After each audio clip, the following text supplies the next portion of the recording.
जराइम की दुनिया में बाज़ दफ़ा ऐसे लतीफ़े भी सामने आते हैं जिन्हें सुनकर दुख तो होता है मगर हंसी भी आती है। खासकर ऐसे मुल्ज़िमान की वारदातों के सिवाय हंसने के और क्या किया जा सकता है, जो किसी घर में चोरी के लिए सीढ़ी तो उठाकर लाएं मगर जब चोरी से फारिग होने के बाद नीचे उतरने लगें तो सीढ़ी कोई और उठाकर ले जाए या उसके पास पुलिस खड़ी उनके नीचे उतरने का इंतज़ार कर रही हो। बाज़ मुल्ज़िमान तो इंतहाई मनसूबाबंदी के साथ कहीं डाका डालते हैं मगर इस कामयाबी के बाद उन्हें कोई ऐसी जगह नहीं मिलती जहां लूटी हुई रकम को छुपा कर रखा जाए। कुछ कातिल भी ऐसे होते हैं जो मकतूल की लाश को अपने ही घर में दफन करके पुलिस वालों के लिए तफ्तीश का मरहला इंतहाई आसान बना देते हैं। मगर सबसे ज़्यादा हंसी हमें उन मुल्ज़िमान पर आती है जो अपने ही घर में चोरी करते हैं और थाने में जाकर नामालूम अफराद के खिलाफ मुकदमा दर्ज करवा देते हैं।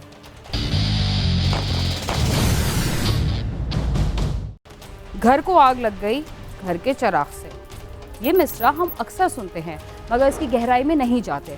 लेकिन जराइम की दुनिया में ऐसे कई घर हैं जिनमें रोशनी के लिए जलाए जाने वाले दिए इतने ज़ोर से भड़कते हैं कि आसपास पड़े सामान के साथ खूनी रिश्तों के तकद्दुस को भी जलाकर राख बना देते हैं। इस्लामाबाद के एक घर की मिसाल हमारे सामने है जहां करोड़ों रुपए की चोरी के दौरान घर के सीसीटीवी कैमरे तो बंद कर दिए गए मगर दूसरी गली में लगे कैमरों ने उस खातून को बेनकाब कर दिया जिसने अपनी बहन के घर चोरी की वारदात का मंसूबा बनाया था। मगर ज़रा ठहरिए, इस वारदात में वो अकेली नहीं थी बल्कि इसी घर का एक और फर्द भी मुलव्विस था।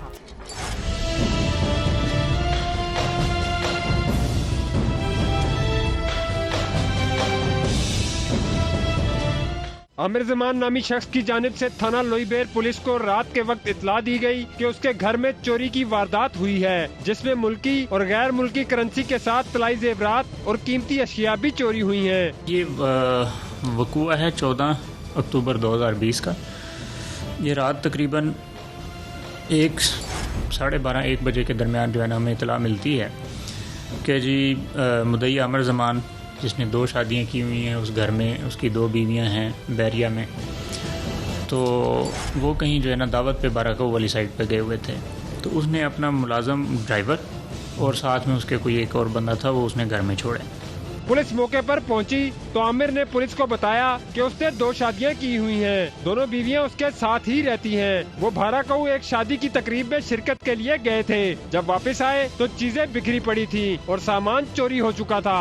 जब ये बाराकाऊ से वापस आए हैं तो जो ड्राइवर था उससे आके पूछा, वो सारी चीज़ें उन्होंने चेक की हैं। वो तकरीबन 12:30-1 बजे की सारी चीज़ें जो है ना वो मतलब बिखरी पड़ी हैं और घर से जो है ना वो सामान काफ़ी चोरी हुआ पड़ा है। उसमें कोई अमेरिकन डॉलर्स थे इनके अपनी जो है ना वो 30-32 लाख की नकदी थी और कुछ जो है ना वो जेवरात वगैरह थे और टोटल ये तकरीबन लगभग 1 करोड़ रुपए के करीब जो है ना वो 96 लाख की यानी मलकियत बन रही थी जो असेसमेंट थी फैमिली की। चोरी की इस वारदात से कबल घर के सीसीटीवी कैमरे बंद हो गए थे जिसके बाद पुलिस के लिए मामला मशकूक हो गया था।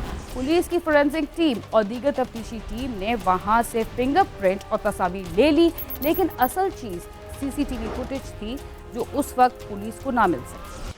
आमिर जमान के मुताबिक वो अपने ड्राइवर को घर छोड़कर गए थे। जब उससे तफ्तीश की गई तो उसने बताया कि वो खाना खाने के लिए चला गया था। पीछे क्या हुआ उसे इल्म नहीं। पुलिस ने मौके पर अपनी लैब भी मंगवा ली और वहाँ से फिंगरप्रिंट्स और शवाहिद जमा कर लिए। अच्छा, उसमें पता चला, हमने जब ड्राइवर से पूछा कि भाई आप तो इधर थे तो ये चोरी कैसे हो गई, तो उन्होंने बताया कि जी हम तकरीबन 11:45 बजे हम भी खाने के लिए निकल गए थे, तो हमारे लिए फिर ये एक मतलब ब्लाइंड केस बन गया। ज़ाहिर है वो टेक्निकल चीज़ें फिर हम करते हैं। उसी वक्त हमारी फोरेंसिक टीम भी चली गई, फिंगरप्रिंट्स की हमारी एक स्पेशलाइज्ड यूनिट है वो भी चला गया।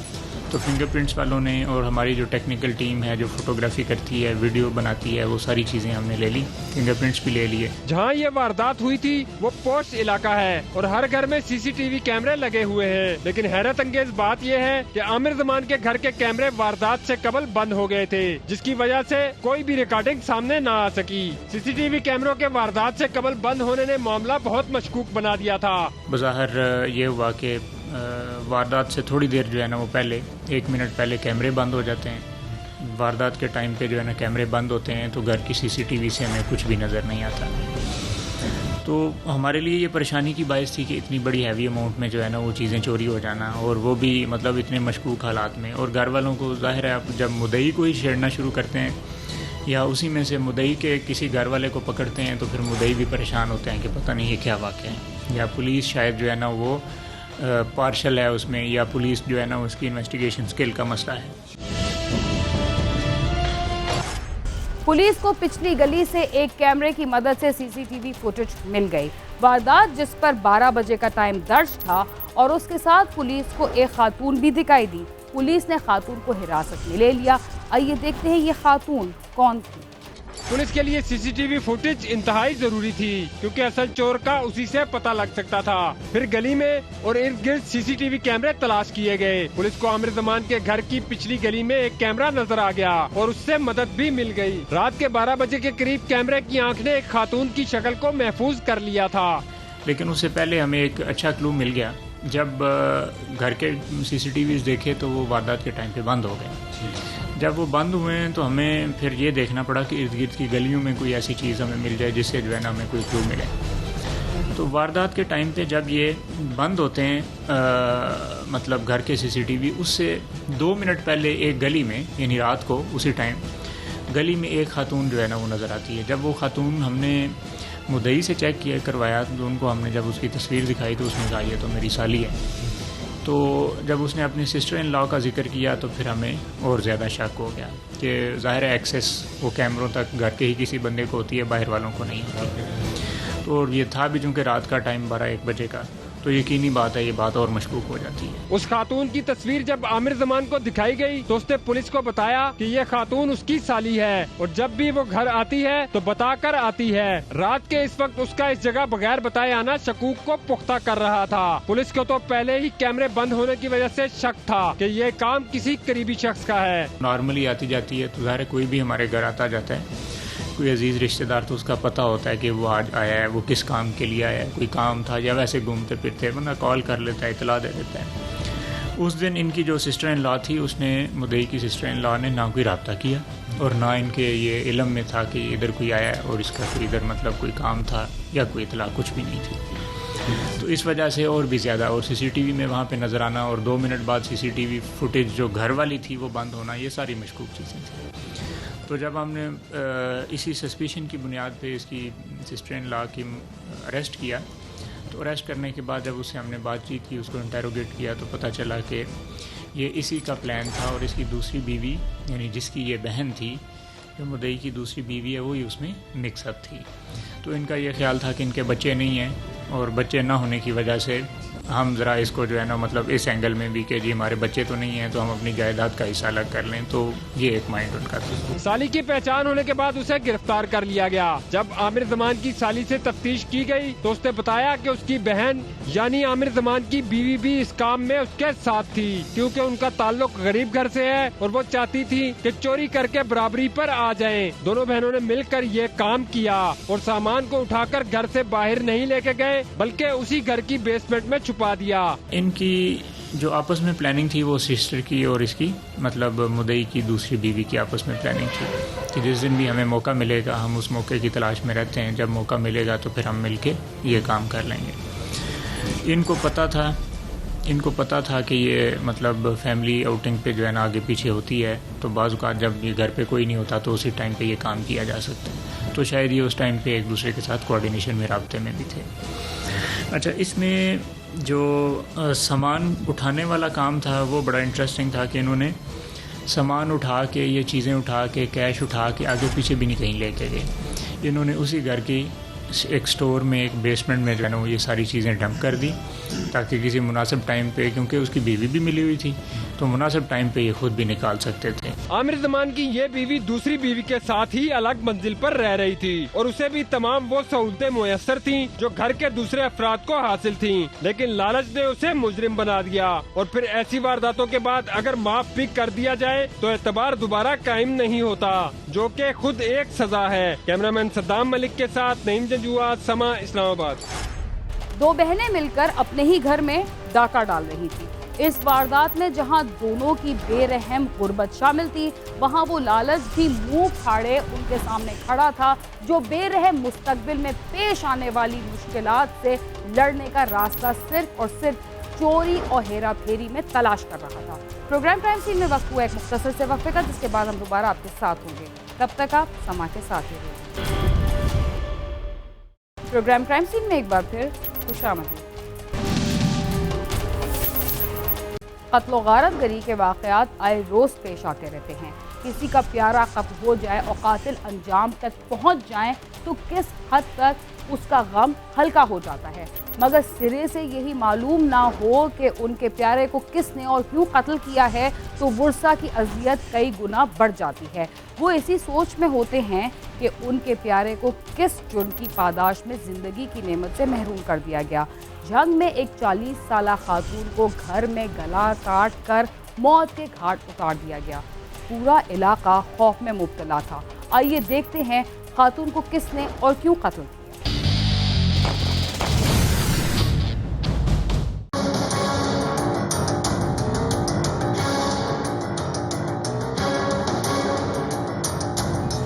झंग के इलाके शाह कबीर की रहायशी 40 साला शाजिया बीबी घर में अकेली थी। उसका वालिद उसे मिलने आया तो दरवाजा खुला था। वो अंदर गया तो देखा कि उसकी बेटी खून में लथपथ मुर्दा पड़ी थी, जिसका गला कटा हुआ था।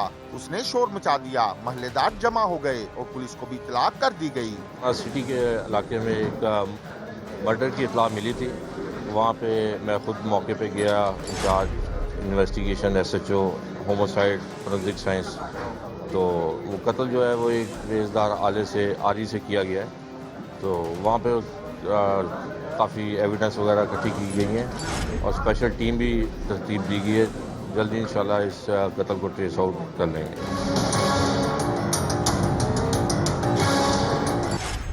आपने देखा कि घर में अकेली खातून को किस खौफनाक अंदाज में कत्ल किया गया। हर कोई परेशान था और खौफ में मुब्तला था। ऐसे में पुलिस ने क्या कार्रवाई की, क्या पुलिस मुल्जिमान तक पहुंच पाई, आइए जानते हैं। इत्तला मिलते ही पुलिस मौके पर पहुंच गई। पुलिस ने लाश पोस्टमार्टम के लिए भिजवाकर मुकदमा दर्ज करके तफ्तीश शुरू कर दी। 15 पे कॉल चली रात के टाइम के एक घर में एक खातून जिसकी उम्र तकरीबन 40 साल के करीब है, उसको तेज़ धार आले से मर्डर कर दिया गया है। पुलिस की रिस्पांस यूनिट पहुंचे, फोरेंसिक्स की टीमें वहां पर पहुंची और तफ्तीश का सिलसिला जारी हो गया।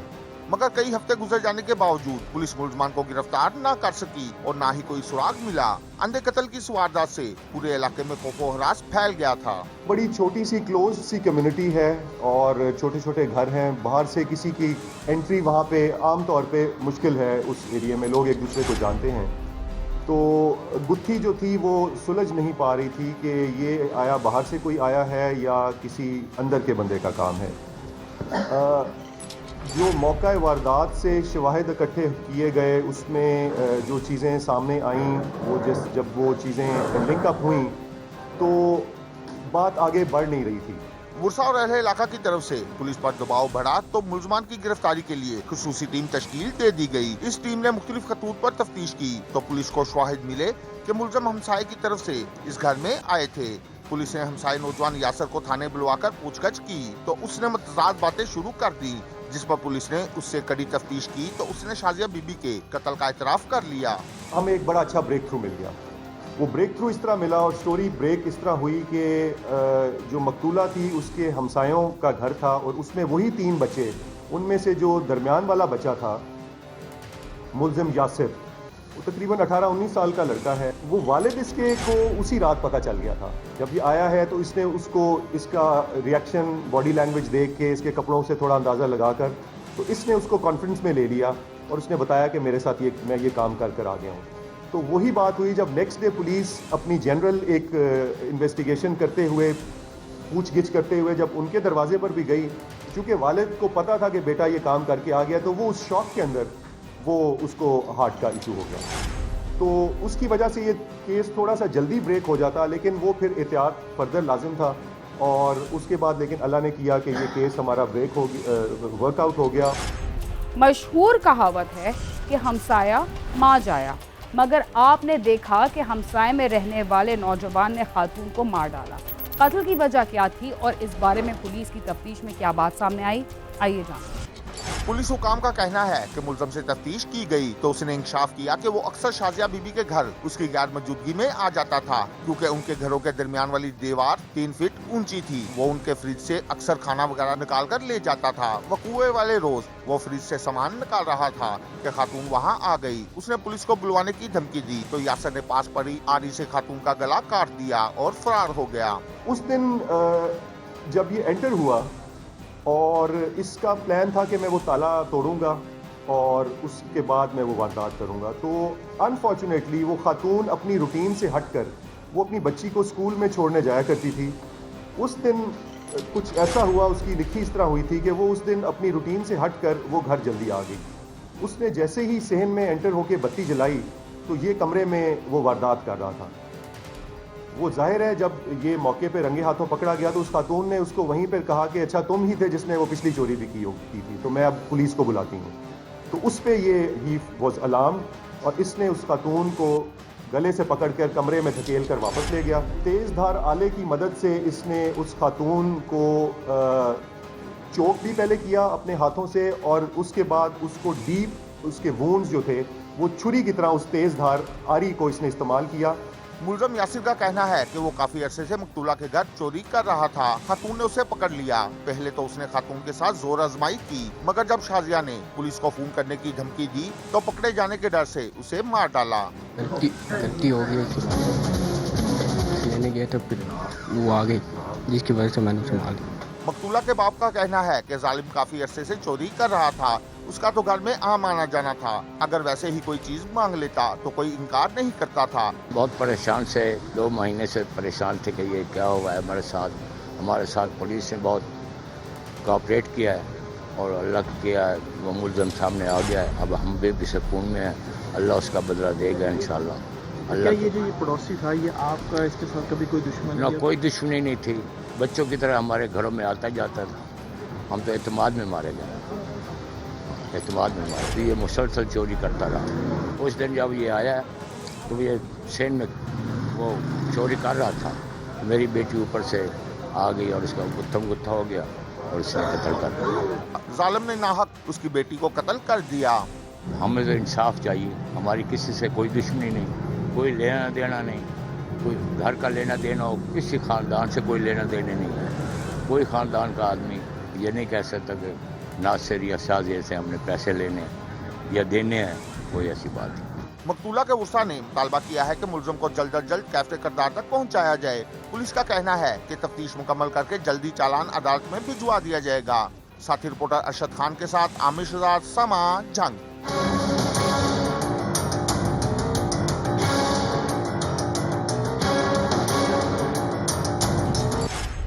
कत्ल की ज्यादातर वारदातों में अपना जुर्म छुपाने के लिए मुलजिम पूरी मंसूबाबंदी करता है, लेकिन पुलिस को ऐसे शवाहिद जरूर मिल जाते हैं कि वो आसानी के साथ मुलजिम तक पहुंच जाती है।